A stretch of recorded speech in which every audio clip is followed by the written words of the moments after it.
Егер анарды үнемі пайдаланатын болсаңыз, онда сіздің жүрегіңіз сағат сияқты тоқтамай жұмыс істейтін болады. Сондай-ақ кәріліктің сіздің есігіңізді ерте қағуына жол бермейді.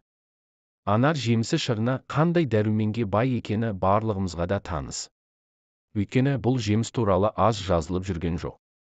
Дегенмен, анар жемісінің ерекше қасиеттері мен пайдалы жақтарын біле жүргеніңіз жөн. Шырынын құрамында танин болуына байланысты және жемісінің қабығын медицина асқазанның жұмысы бұзылғанда, ал кепкен бұтақтары мен діңінің қабығын ішек құртына қарсы дәрі ретінде қолданады. Асқазаны ауыратындар, асқазан сөлінің қышқылы жоғары, гастритпен ауыратындар, сондай-ақ энтероколитпен ауырғанда анардың ащы сұрыптарын пайдалануға болмайды. Қанның құрамында темір аз болса, және адам сүйектері сынғанда тез бітіп кету үшін анарды жеу керек.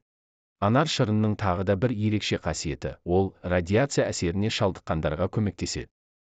Анар шырыны иммунитеттің жағдайын жақсартады, нәтижесінде ағза тұмау сияқты ауруларға шалдықпайды. Жөтел кезінде тіпті анар шырынымен тамақ шаюға кеңес беріледі. Анар құрамында калийдің мөлшері өте көп болғандықтан, ол қан қысымын төмендету үшін өте тиімді болып табылады. Анардың құрамында қабынуға қарсы тұратын зат бар, және ол буын ауруларына шалдыққан адамдардың шеміршектері ыдырауының алдын алуда маңызды рөл атқарады. Анар шырыны, сондай-ақ, адамды буын қабынуына шалдықтыратын ферменттердің артуына кедергі жасайды және шеміршектердің бұзылуының алдын алады.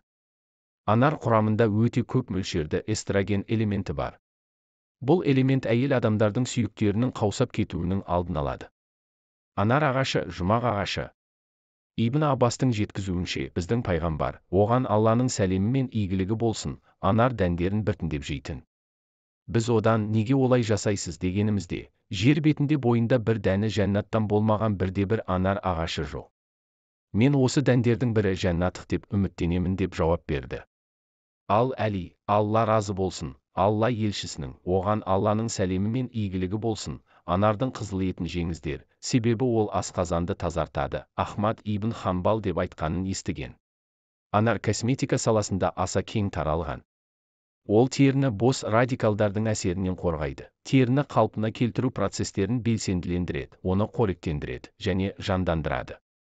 Сондай-ақ коллаген мен эластиннің синтезделуіне мүмкіндік туғызады. Бұл әжім қыртыстарының жазылуына, терінің тығыздығы мен созылымдылығын ұлғайтады. Вивс телеарнасының хабарлауы бойынша, Лос-Анджелестегі Калифорния университеті зерттеушілерінің бір тобы 65-70 жас арасындағы простат ауруына шалдыққан ер адамдардың бір тобын бақылауға алған екен.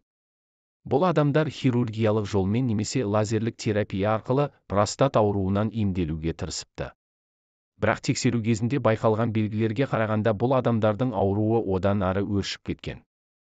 Зерттеушілер ауруға шалдыққан осы адамдардың бірнешеуін таңдап алып, оларға күніне белгілі бір мөлшерде анар шырынын беріп тұрды.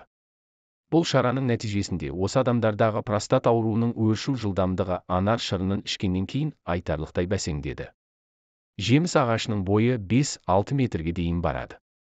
80 жылға дейін, кейде одан да көп өмір сүреді. 3-4 жастан кейін жеміс береді. Жемісін жерге түсірмей тұрып алады. Су райында гүлдеп күзде жемісін береді. Гемоглобинді жоғарылатады. Анар жемісі қаназдық ауруымен күресуге көмектеседі. Осы дерт кезінде анар шырынын 2 ай көлемінде күніне 30 минуттан 3 стақан ішу абзал. 2. Қан қысымын төмендетеді. Анар дәндері қан қысымы дертіне шалдыққан науқастардың артериалды қысымдарын түсіруге көмектеседі. Кептірілген жеміс жарғағын шайға қосып ішсе, жүйке жүйесін қалпына келтіріп, түнгі ұйқыны жақсартады. Гормон белсенділігін арттырады. Анар жемісі дәнінің құрамында май бар. Ол ағзадағы гормондық балансты қалпына келтіреді. Сол себепті жеміс дәндерін жеген пайдалы. 4. Ауыз қуысын дәрілейді. Жеміс қабығынан жасалған су тұнбасын немесе шырынын ангина және фарингит ауруларын емдеу кезінде тамақты шаюға пайдаланады. Инсулинді алмастырады. Анар жемісі қант диабеті ауруына шалдыққан адамдарға өте пайдалы. Тамақ ішпес бұрын 60 тамшы жеміс шырынын күніне 4 рет қолданса, қан құрамындағы қант деңгейі төмендейді. 6. Радиацияны шығарады. Анар шырыны радиоактивті изотопты заттармен жұмыс жасайтын немесе радиациясы жоғары аймақта тұратын адамдарға ішкен жөн. Ағзадағы құрттардың көзін жояды. Піскен анар қабығы құрамында құрттарға қарсы пельтиерин, изопельтиерин және метилизопельтиерин сынды алкалоидтар бар. Ағзадағы құрттардың көзін жою үшін 40-50 анар қабығын 400 г суық суға салып қайнату арқылы ағзаға іштей қабылдау керек. 8. Іш өтуді тоқтатады. Анар жемісі мен қабығын іш өтуге, тоқ ішектің қабынуына қарсы қолданады. Ағзадағы қабынуды емдейді.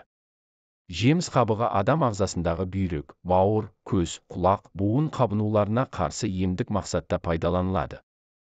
Ол үшін 2 ас қасық анар қабығын 1 стақан ыстық суға салып, 30 минут қайнатып, дайын болған тұнбаны күніне 50 граммнан 2-3 реттен ішкен дұрыс. Анар жайлы толық ақпарат бердім. Өз пікіріңізді видеоға, комментарий арқылы білдіре кетіңіз. Сіздің ойыңыз біз үшін өте маңызды.